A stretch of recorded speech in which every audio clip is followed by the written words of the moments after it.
Hello. We'd like to share some strategies with you today on how to properly play side effects. This strategy is called the SAFE method, also known as the abstinence method. What you want to do is just not play any medication cards at all. Just use therapy to treat your disorders. And if you don't have a therapy card, use episode cards to search for it, or just attack your opponents. Well, if you're not taking any medications, then you can't get any new disorders. The whole point of the game is to treat all of your disorders. And if you're not getting any new ones, well, you're on the right track. When I was a child and I was learning the game chess, I learned something called the 4-move checkmate. It wasn't until I met a slightly more advanced player that I realized how flawed this strategy actually was. The SAFE method is a lot like this in side effects. You might feel safe, but it involves hoarding some of your more valuable cards. An episode of something like suicidal thoughts or anxiety will immediately break this method apart. And as soon as you are revealed to be doing this method at the table, you are a big threat, and people will, as they should, gang up on you.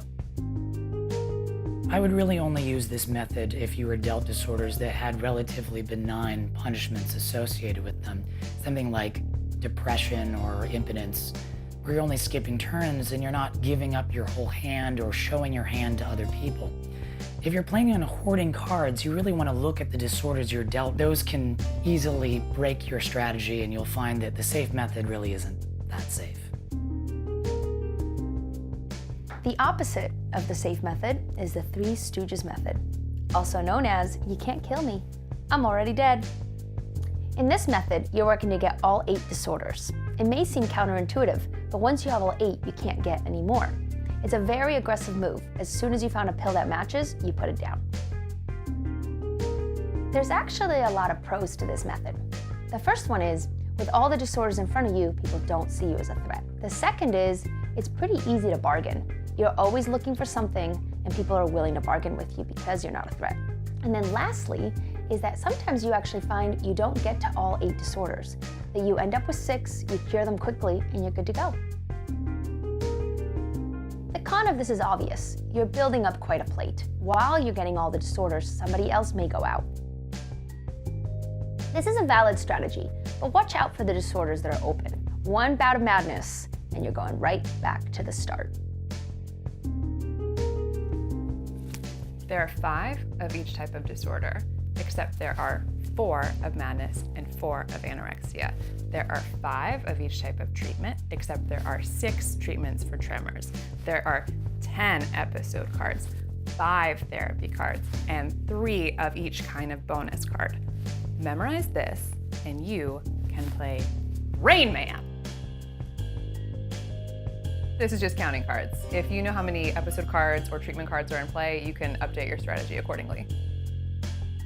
This is a good supplemental strategy, but it's a little stressful to be your only thing.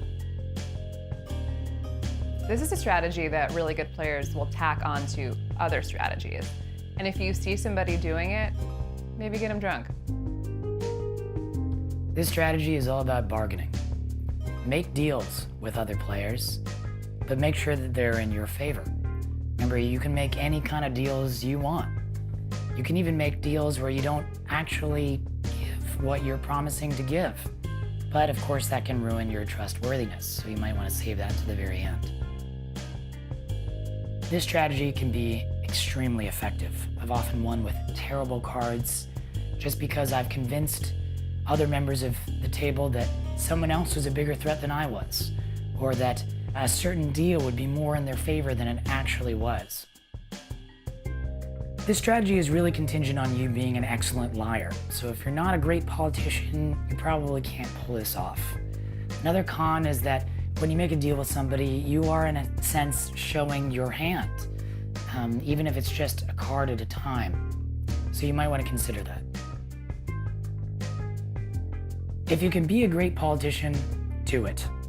Garner trust, make alliances, and cheat your way to victory.